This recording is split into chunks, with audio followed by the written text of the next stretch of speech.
কেমেৰাৰ সন্মুখতে খুলিছিল কাপোৰ বলিউডত বিবস্ত্ৰ হৈ উপাৰ্জন কৰিলে কোটি টকা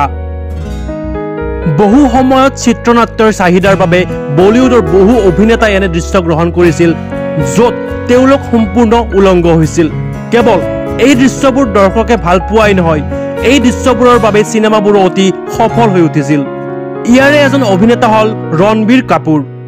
পৰ্দাত এবাৰ নহয় বহুবাৰ উলংগ হৈ পৰিছে ৰণবীৰ প্ৰথম ছবিখনতে টাৱেল ডান্স আৰু বিবস্ত্ৰ হৈ সকলোকে আচৰিত কৰি তুলিছিল ৰণবীৰে সদ্য মুক্তি পোৱা ছবি এনিমেলতো একেই দৃশ্যত দেখা গৈছিল ৰণবীৰ কাপুৰক বলিউডৰ অভিনেতা আমিৰ খানেও তেওঁৰ ছবি পিকেত একে ধৰণৰ দৃশ্য কৰিছিল এই ছবিখনত তেওঁ এলিয়েনৰ চৰিত্ৰত অভিনয় কৰিছিল য'ত তেওঁক অৰ্ধ উলংগ অৱস্থাত দেখা পোৱা গৈছিল বৰ্তমান সময়ছোৱাত অৰ্ধ উলংগ হোৱাটো যেন হৈ পৰিছে ট্ৰেন্ড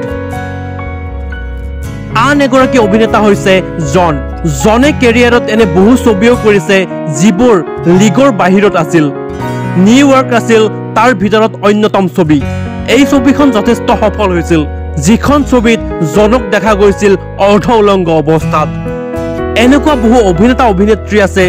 যিসকলে বৰ্তমান সময়ছোৱাত নিজক অৰ্ধ উলংগ হিচাপে সিনেমাত দেখা দিয়া পৰিলক্ষিত হৈছে নিউজ ডেস্ক ৰিপৰ্ট এনি টক্স